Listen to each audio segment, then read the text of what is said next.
Okay, our last video for section 7 is another application problem. It's actually one that you've seen already from a, well, I'm trying to think of what section it was in. I think just when we first started learning about the sine function, the sine wave, we looked at something like this.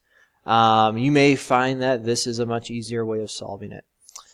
So it says a Ferris wheel that is 50 feet in diameter makes one revolution every 40 seconds. If the center of the wheel is 30 feet above the ground, how long after reaching the low point is a rider 50 feet above the ground? Okay, so let's ponder this for just a second. You can see my amazing Ferris wheel that I've already drawn for you. What we're going to do is put this on a kind of a coordinate plane, and I'm going to say that the point on the ground that is right above, or I'm sorry, right below the center of the circle, that's going to be the origin. That's going to be 0, 0. Okay, if our Ferris wheel is 50 feet in diameter, that means that it is has a 25-foot radius.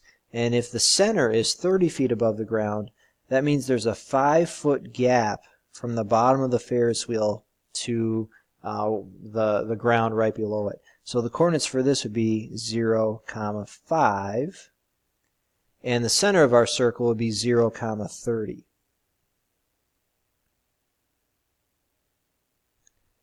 And then way up on top, another 25 feet. So again, we have the 5 feet at the bottom, and then a 50-foot diameter Ferris wheel way up here would be 0, 55.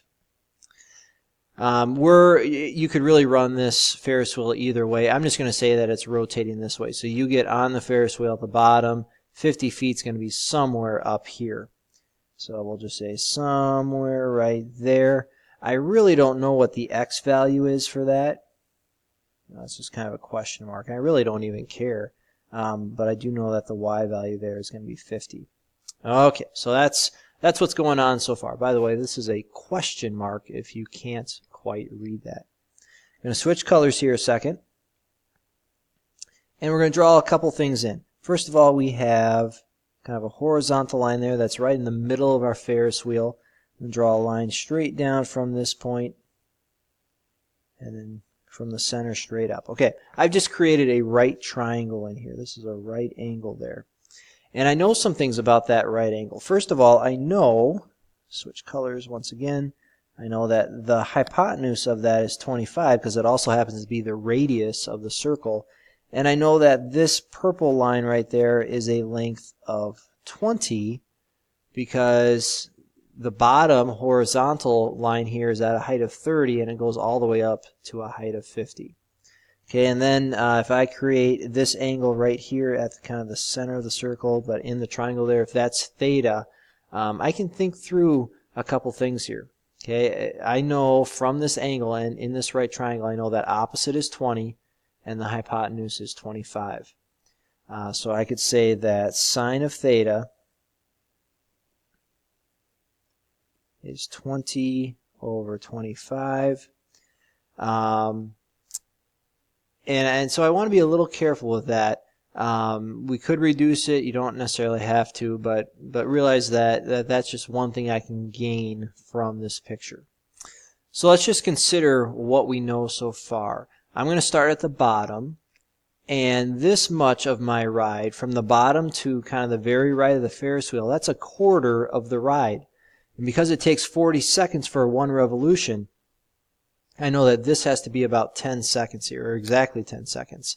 My job is to figure out how much or how long it would take to do this much of the ride. And so that's where we're thinking about the angle measure. This angle measure really represents something about that part of the ride. Okay, so I'm going to take what I have right here and solve it for theta.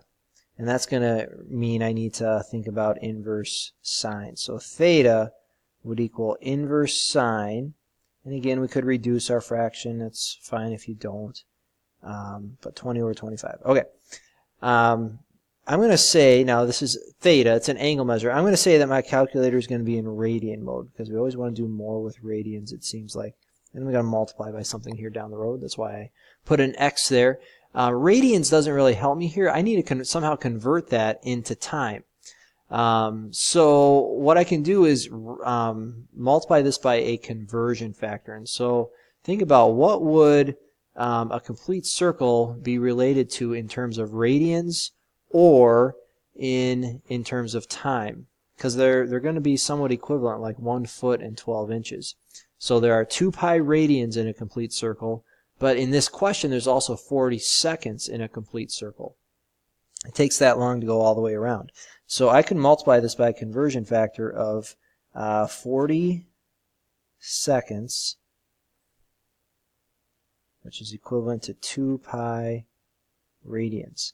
And when I do that, radians cancel out, and this all will then equate to something in terms of seconds. So you need to type this whole thing into your calculator kind of carefully. Inverse sine of 20 over 25, get that answer, multiply by 40, divide by 2 pi, and make sure you type it in such a way that you are actually dividing by 2 pi. But when you do that, and I would encourage you to try doing that just to make sure that it is being entered in the right way, you should get about 5.9 seconds.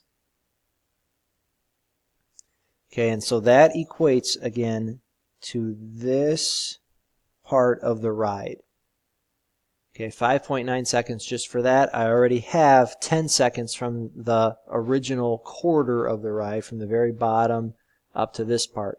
So my answer that I'm going to get from this overall question is going to be the original 10 seconds, or the first 10 seconds, plus the 5.9 seconds that we just found, for an overall total then of 15.9 seconds. Okay, that's my overall answer for this question. Okay, jot down questions you might have, and we will see you in class.